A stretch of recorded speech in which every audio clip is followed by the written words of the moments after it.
Welcome back to 504 Road Trips.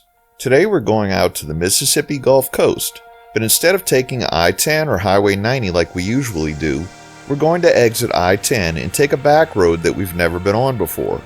We exit I-10 at the Delisle Pass Christian exit, which is just north of the Bay of St. Louis. This road is called Kiln-Delisle Road, using a common highway naming scheme in Mississippi of the two towns that the highway connects. Kiln, locally known as The Kill, is to the north of I-10, and we're going to be driving southeast into the community of Delisle. Over our next 5 videos, we're going to follow a series of roads that will take us in a general east direction through Harrison County to Biloxi.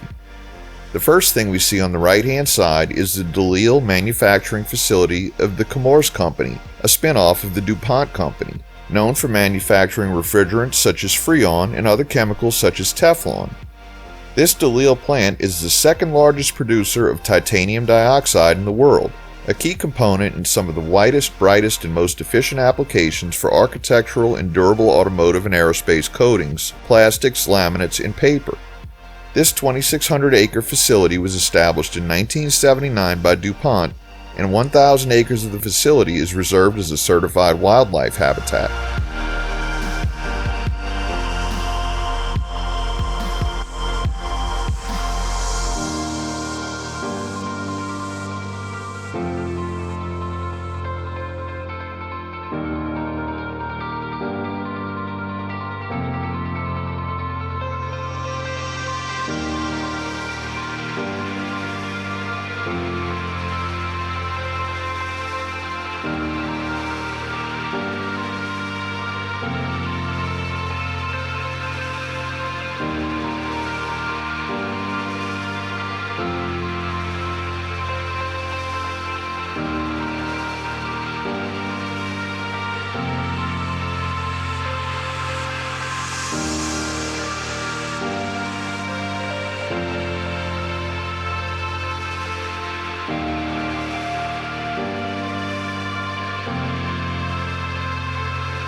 As we cross the Kansas City Southern Railroad tracks, we enter the community of Delisle, an unincorporated census-designated place which had a population of 1,147 as of the 2010 census.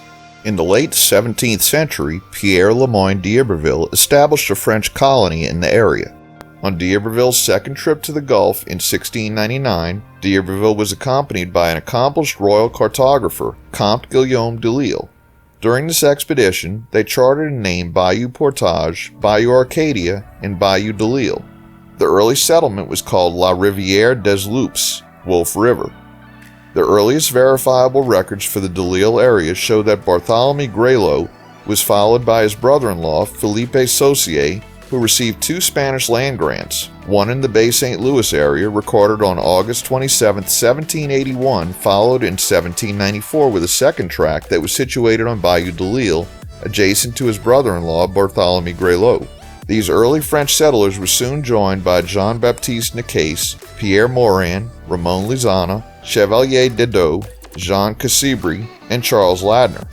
Many of these names remain common throughout the Gulf Coast region or have been memorialized in street or place names.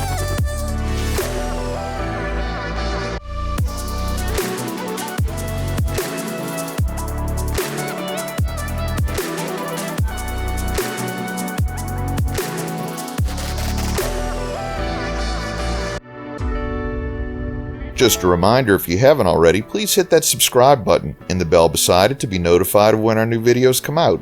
And give us a thumbs up or hit the applause button if you enjoy our videos.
At this intersection, the road name becomes Cuevas de Leal Road, with Cuevas being a community to the southeast of here. Bertrand Labardins came to the area from France in 1851 and homesteaded 165 acres, calling the area Pineville. He opened a post office and grocery store on the corner of Menge Avenue and Red Creek Road. In 1893, his son-in-law, U.A. Cuevas, took over the store. When Cuevas applied to the government to become an official post office, he could not use the name Pineville because there was another town by that name in northern Mississippi. So he chose the name Cuevas, which is why that name is still sometimes interchangeable with Pineville.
Here we take a left on Menge Avenue and then an immediate right on Bell's Ferry Road.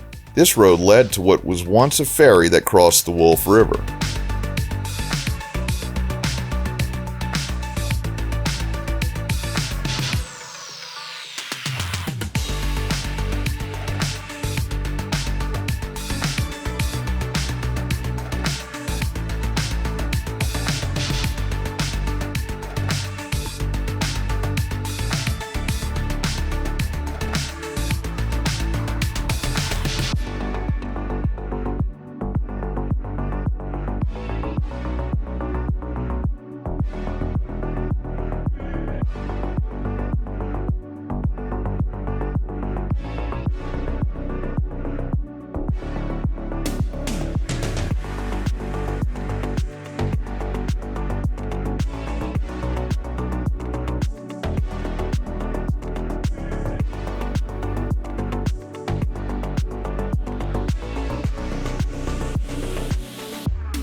We conclude our video here near the Wolf River Coastal Preserve. Thanks for watching. If you'd like to help support our channel, please check out our merchandise at 504roadtrips.spreadshirt.com. If you like this video, please give us a thumbs up, post a comment, subscribe, share and follow us on social media, and join us for our next 504 road trip.